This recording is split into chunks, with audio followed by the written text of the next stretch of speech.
شہزادہ خرم اور نیلم پری۔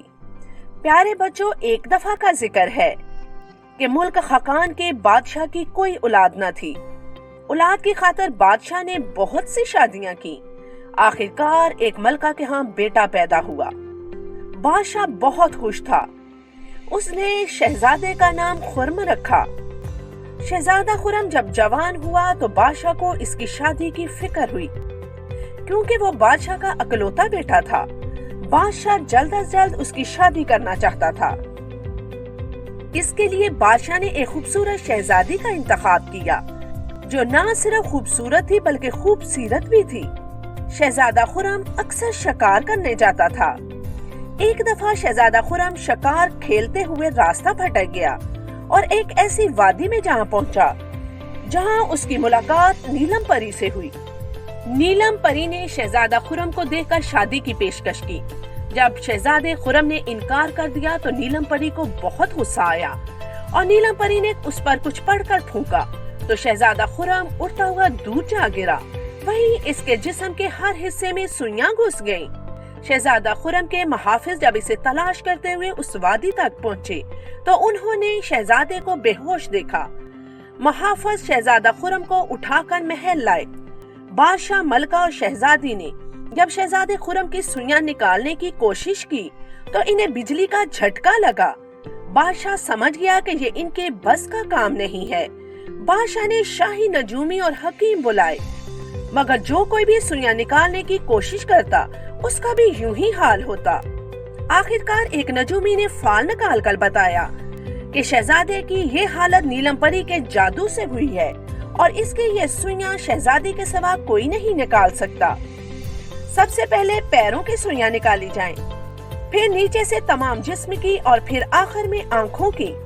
اگر ابتدا ہی میں آنکھوں کی سوئیاں نکال دی گئیں تو شہزادہ مفلوج ہو جائے گا۔ البتہ اگر پیروں سے سوئیاں نکالنے کا کام شروع کیا جائے تو آنکھوں تک جاتے جاتے جادو کا اثر تقریباً ختم ہو جائے گا۔ شہزادی نجومی کی بات سن کر فوراً سوئیاں نکالنے کے لیے بیٹھ گئی۔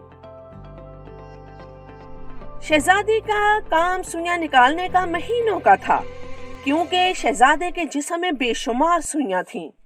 شہزادی بیچاری دن رات اسی کام میں مصروف رہی۔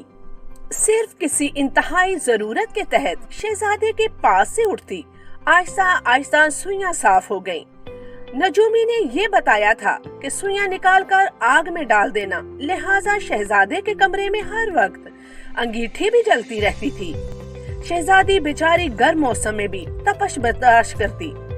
خدا خدا کر کے ایسا وقت بھی آ گیا جب شہزادے کے پورے جسم سے سوئیاں ختم ہو گئیں۔ اب صرف سوئیاں آنکھوں میں رہ گئی تھیں اور شہزادے سے جادو کا اثر بھی اب ختم ہو گیا تھا۔ شہزادی یہ دیکھ کر خوشی سے اچھل پڑی کہ شہزادے کے جسم میں کچھ حرکت پیدا ہوئی ہے اور اس نے زور زور سے سانس لینا شروع کر دیا ہے۔ جیسے ہی شہزادی نے بادشاہ اور ملکہ کو بتانے کے لیے باہر نکلی تو شہزادی کا پاؤں پھسلا اور وہ بیچاری نیچے گر گئی۔ شہزادی کو بری طرح سے چوٹ آئی تھی۔ اب شہزادی بیچاری بستر پر تھی اور اس کی کنیز نے سوئیاں نکالنے کی ذمہ داری لے لی، کیونکہ شہزادے کو پتہ نہیں تھا کہ اس کے پورے جسم میں سے سوئیاں کس نے نکالی ہیں۔ اس کی تو سوئیاں صرف اب آنکھوں کی رہ گئی تھیں۔ جیسے ہی کنیز نے آنکھوں سے سوئیاں نکالنی شروع کی تو اس کے ذہن میں ایک شیطانی خیال آیا۔ شہزادے کی آنکھوں سے جیسے ہی سوئیاں نکلیں اور اس نے اپنی آنکھیں کھولی تو سامنے اس نے کنیز کو پایا۔ کنیز نے اس سے کہا کہ اس کے پورے جسم سے اسی نے سوئیاں نکالی ہیں اور اس کو نئی زندگی دی ہے۔ شہزادہ یہ سن کر بہت خوش ہوا اور اس نے کنیز سے شادی کرنے کا فیصلہ کر لیا۔ جب بادشاہ کو اور ملکہ کو شہزادی کو پتا چلا تو انہوں نے اس کو بہت سمجھایا، مگر شہزادہ خرم نے ارادہ کر لیا کہ وہ ہر حال میں کنیز سے شادی کرے گا، اور اس نے کنیز سے شادی کر لی اور شہزادی کو محل سے باہر نکال دیا۔ کنیز یہ سب کچھ کر کے بہت خوش تھی کہ وہ شہزادی بن گئی ہے۔